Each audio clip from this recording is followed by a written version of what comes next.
Hello everybody. आज मैं बात करने वाला हूँ कि why you need to count your macros and calories. तो देखिए, अगर आप कोई भी जर्नी में हैं, आप चाहे फ़ैट लॉस जर्नी में है या फिर मसल बिल्डिंग के जर्नी में है, तो ये दोनों में ही एप्लीकेबल होता है। बट हम लोग थोड़ा फ़ैट लॉस के बारे में इस वीडियो में बात करेंगे, क्योंकि मैक्सिमम इंसान उसी प्रोसेस में रहते हैं जब वो लोग ट्रेनिंग शुरू करते हैं। तो गाइस, आपको अपना मैक्रोस या कैलोरीज काउंट करना बहुत ज़रूरी है। बेसिकली ये करना क्यों ज़रूरी है? क्योंकि आप जो प्रोग्रेस कर रहे हैं, आप जो फ़ैट लॉस करेंगे, ठीक है, तो वो डिपेंड करता है कि आप कंसिस्टेंटली कैसे आप कैलोरीज एज वेल एज़ आप अपना ट्रेनिंग कर रहे हैं, दोनों पे ही, ठीक है। तो इसलिए क्या होता है कि अगर आप कैलोरीज काउंट ही नहीं कर रहे और आपका कोई स्पेसिफिक टाइम बाउंड गोल है, एक तो होता है कि यार मैं फ़ैट लॉस करना चाहता हूँ, एक होता है कि मैं फ़ैट लॉस इतने महीने में करना चाहता हूँ, तो दोनों में डिफरेंस है। पहला वाला फ़ैट लॉस वो एक जनरल गोल हो गया आपका। बट अगर आप फ़ैट लॉस करना चाहते हैं let's say within some specified months, तो वो एक टाइम बाउंड टारगेट है, टाइम बाउंड गोल है आपका। तो बहुत ज़रूरी है कि अगर आप फ़िटनेस को लेकर सीरियस है, फ़ैट लॉस को लेकर सीरियस है, तो आप अपना मैक्रोस या कैलोरीज़ को काउंट करते रहिए, ठीक है।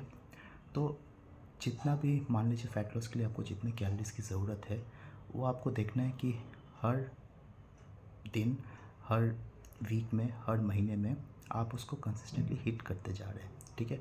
फॉर एग्ज़ाम्पल लेट्स से आपको चाहिए 1500 कैलोरीज़ फॉर फैट लॉस या उससे भी कम, जो भी हो, मैं एक नंबर पकड़ो 1500 कैलोरीज। तो आपको देखना है कि किसी दिन अगर आपने मान लीजिए थोड़ा ज़्यादा कर लिया 1700, तो अगले दिन आपको देखना है कि आप वो 1300 करें, ताकि वो एवरेज मेंटेन हो पाए। अब इससे क्या होता है, मुझे पता है कि बहुत लोगों को ये चीज़ सुन के ही डर लगती है कि अभी कैलोरीज काउंट करना पड़ेगा, नापना पड़ेगा।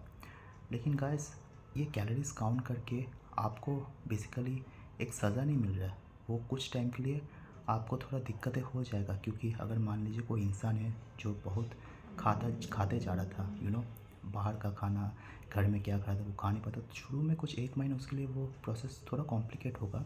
मगर at the end of the day, in long term result वो आपको रिस्ट्रिक्ट नहीं करने वाला है, आपको खाने में रिस्ट्रिक्ट नहीं करेगा, बल्कि आपको और ज़्यादा फ्रीडम देने वाला है, द फ्रीडम ऑफ चॉइस। तो वही चीज़ है कि आपको जो मैक्रोस और कैलोरीज है वो आपको कंसिस्टेंटली हिट करते रहना है। इससे आपको ये नहीं समझना है कि आपका लाइफ कॉम्प्लिकेटेड हो जाएगा, बल्कि अगेन मैं बोल रहा हूँ, in the long term process को सिंप्लीफाई करने वाला है। तो शुरू में मैं भी उस दौर में था जब मैं खाना वाना का ध्यान नहीं रखता था, कुछ भी अनशन खा लेता था, बाहर हो अंदर हो। लेकिन मैंने अपना ट्रैक करना स्टार्ट किया था। मैंने कम से कम 2-3 महीने ऐसे किया था। मैं आपको अगर अपना नोटबुक दिखाऊं, मुझे पता है शायद दिखेगा नहीं अच्छे से, बट स्टिल मैं शायद रीड आउट करूँगा। तो आप देख सकते हैं, यह है मेरा डाइट ट्रैक, यहाँ पे उल्टा दिख रहा होगा। और मैं हर समय काउंट करता था कि मेरा वॉलनट्स से खाना है 10 आलमंड्स, मैंने फिर क्या खाया था, जैसे ओट्स खाया 30 ग्राम, ठीक है। मैं माप के ऐसे लिखता था, फाइन। फिर pinch of cinnamon powder, half A protein, फिर यहाँ पे जैसे 200 ग्राम राइस, फिर 40 ग्राम फ़िश, ओके, फिर 50 ग्राम सब्ज़ी दाल, ठीक है। फिर यहाँ पे जैसे 200 ग्राम चिकन मैं खा रहा हूँ विद सैलड। तो ऐसे करके मैं ट्राई, फिर यहाँ पे जैसे अगर देखेंगे तो 4 एग वाइट्स, ठीक है, विद सैलड मैं खाया हूँ। फिर यहाँ पे 200 ग्राम राइस, फिर 20 ग्राम सैलड, ओके, फिर 20 ग्राम दाल। तो ऐसे करके करके मैं अपने डाइट को ट्रैक करता था। ये मैंने कुछ महीने फॉलो किया था। अभी उस दौर में मैं क्यों किया था पहले ये समझ ले। ये पागलपन लगता है कि ट्रैक कर रहा हूँ और लिख रहा हूँ, ऐसे करके ये पागलपन लगेगा, मगर मैं लॉन्ग टर्म में मेरे को ये बहुत फ़ायदा दिया है। मुझे पता चला है कि मैं जो खाना खा रहा हूँ, अल्टीमेटली अगर फ़ैट लॉस करना है या फिर मसल भी बिल्ड करना है, तो मुझे प्रोटीन की मात्रा की ज़्यादा ज़रूरत है। फ़ैट लॉस के समय भी अगर आपका फ़ैट ज़्यादा लॉस हो, तो आपको ध्यान रखना है कि आपको प्रोटीन इंटेक हो अच्छा खासा, जितना चाहिए, क्योंकि अगर नहीं करेंगे तो आप लेथार्जिक फील करेंगे, राइट। तो इसलिए वो ट्रैक करके मेरे को अल्टीमेटली आगे जाके बहुत हेल्प किया। ये मुझे एक्चुअली डिसिप्लिन लाने में हेल्प किया, डिसिप्लिन, कि मेरा जो लाइफस्टाइल था कि मैं कुछ भी खाते जा रहा था, उसको ना करके मैं पर्टिकुलर डाइट फॉलो करके वो खाने के बारे में जाना, खाने के साथ मेरा रिलेशन अच्छा हुआ। मैं जाना कि मुझे प्रोटीन कितना खाना है, अगर मैं बाहर भी खा रहा हूँ तो प्रोटीन कितना लेना है, कार्ब्स कितना लेना होगा, फैट्स, गुड फैट्स किसको कहते हैं, बैड फैट्स किसको कहते हैं, गुड फैट्स में कौन सा चीज़ लेना है जो मेरे शरीर के लिए अच्छा होगा। ओके, तो इस is a very important thing, जिससे आप हेल्दी लगेंगे और विथ एज आपका जो शरीर का मेटाबॉलिज्म है वो अच्छा होता जाएगा। क्योंकि अभी आप जितना अनशन खाएंगे बाद में उस शरीर को दिक्कतें देता है। ठीक है, और at the end of the day भले ही ये कुछ 2-3 मंथ्स मैंने ऐसे करके लिखता जाता था, तो उस समय मेरे को भी दिक्कत हो, मुझे भी लग रहा था मैं इतना रिस्ट्रिक्शन कर रहा हूँ। But trust me, at the long run ये डाइट जो मैं फॉलो करता था ये मुझे फ्रीडम से लिमिट नहीं किया है, बल्कि मुझे फ्रीडम ऑफ चॉइस दिया है। फॉर एग्ज़ाम्पल इसको मैं समझाता हूँ आपको। जैसे शुरू में 3 महीना में ऐसे करके लिखता था कि मैं इतना ग्राम राइस खा रहा हूँ, इतना ग्राम एग वाइट्स खा रहा हूँ, इतना ग्राम चिकन खा रहा हूँ। ठीक है, ऐसे करके कैलोरीज फिर उसका टोटल कितना आ रहा है वो काउंट करता था, राइट। तो ऐसे करके अब मान लीजिए कभी ऐसे स्पेशल ओकेशन तो आता ही है, राइट, कि जहाँ पे मान लीजिए कोई शादी में जा रहा हो या फिर कोई बर्थडे पार्टी में जा रहा हो या फिर कोई ऑफिस पार्टी है, वहाँ पे बहुत बड़ा बूफे है। तो अगर वो बड़ा बूफे रहा तो अब मेरे को वो कंसिस्टेंट आ गया दिमाग पे, वो थॉट प्रोसेस आ गया कि यार मेरे को अगर बहुत बड़ा बूफे है तो मुझे वहाँ से प्रोटीन ज़्यादा लेना है। फॉर एग्ज़ाम्पल चिकन, भले ही थोड़ा मसालेदार है उसको कम लेना है, लेकिन ज़्यादा करके चिकन लेना है। फिर अगर बिरयानी कुछ हो तो वो कम लेना है। या फिर मान लीजिए मेरा कोई पार्टी है या बूफे है, तो मैं सुबह से कुछ खाता नहीं था, मुझे पता है कि आज मेरा खाना ज़्यादा होगा, शायद मुझे कार्ब्स प्रोटीन ज़्यादा खाना है, तो मैं सुबह से कुछ खाता नहीं था, शायद सिर्फ वे प्रोटीन थोड़ा बहुत लेता था ताकि मेरा पेट खाली रहे। क्योंकि मुझे पता है कि मेरा एक पर्टिकुलर कैलोरीज है जिसको मुझे फॉलो करना है, वो थोड़ा ज़्यादा हो गया तो इससे अच्छा मैं सुबह से भूखा रहता था। तो ऐसे करके मुझे वो फ्रीडम दिया है एक्चुअली खाने का, क्योंकि मुझे लिमिट नहीं किया। तो ये मैं क्यों कह रहा हूँ कि बहुत लोग डाइट को लेकर के ये गलत फहमी है कि मैं बहुत कुछ खा नहीं सकता। फॉर एग्ज़ाम्पल मैं रसगुल्ला खा नहीं सकती या गुलाब जामुन खा नहीं सकता, वो मुझे सेक्रीफाइस करना है। या फिर किसी का कोई फेवरेट डिश होगा, ठीक है, मान लीजिए दही वड़ा या बिरयानी, तो मैं उसको छू ही नहीं सकता।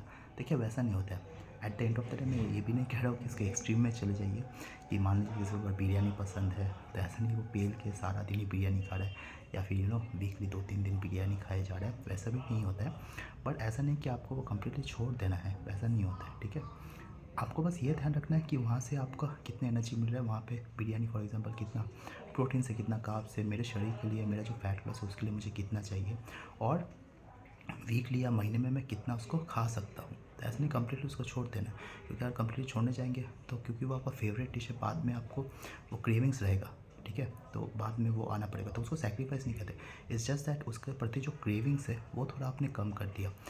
ठीक है, तो ऐसा नहीं कंप्लीट उसको छोड़ दिया, fine. So that is the difference between cravings और सेक्रीफाइस करना।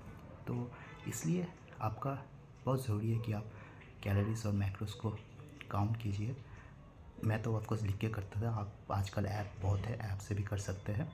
तो ये बेसिकली है आपके मकसद तक जल्दी पहुंचने के लिए, और मेनली वो डिसिप्लिन लाने की। कुछ महीने बहुत दर्द वाला चीज़ होता है, कुछ महीने बहुत दिक्कत होता है, but after some months okay you will yourself see कि आपका माइंड वो प्रोसेस में आके कि ऑटोमेटिकली वो समझ पा रहा है। क्योंकि शादी वादी में जाकर तो आप माप नहीं सकते, राइट, वो तो बेवकूफ़ी होगा। बट एटलीस्ट वो थॉट प्रोसेस आ गया कि भले ही, क्योंकि मैं इतना दिनों से मतलब फूड स्केल से मेज़र करके खा रहा था, तो फॉर एग्जांपल जैसे मैं लिखता था, राइट, कि 200 ग्राम चिकन क्या है, 200 ग्राम राइस खा रहा हूँ। तो जब मैं 3 मंथ्स कंसिस्टेंटली प्रैक्टिस कर रहा था, तो अभी आप मेरे प्लेट में अगर कोई डिश दे देंगे, मान ली बिरयानी, राइस या चिकन, तो मुझे एवरेज तो आइडिया हो जाएगा। हो सकता है 200 ग्राम मुझे एग्जैक्टली ना पता चले, मुझे पता है कि वो इन द रेंज ऑफ 200 नहीं होने से भी 200 to 250 ग्राम एक पर्टिकुलर रेंज में मुझे पता है आ जाएगा। सिमिलरली चिकन आने से मुझे पता है एक पर्टिकुलर रेंज में। तो इससे क्या होगा, आप ये प्रैक्टिस के लिए आपका जो पहले वाला प्रैक्टिस था कि जाए और एकदम खाते ही रहे, वो वाला चीज़ बंद हो जाएगा। ओके, तो यही चीज़ है, यही मैं कहना चाह रहा हूँ कि शुरू का कुछ महीना दिक्कत होगा, but at the end of the day counting this will help you in the very long run. It doesn't limit you from food choices, it gives you the freedom of choice. But शुरुआत में वो थोड़ा limit वाला चीज़ लगेगा जो ज़रूरी है actually. Okay, तो मैं आशा करता हूँ मेरा ये मैसेज आप सब तक पहुँचा है, और आपको अगर ये वीडियो पसंद आया तो प्लीज़ इसको लाइक, शेयर और सब्सक्राइब कीजिएगा। चलिए, धन्यवाद।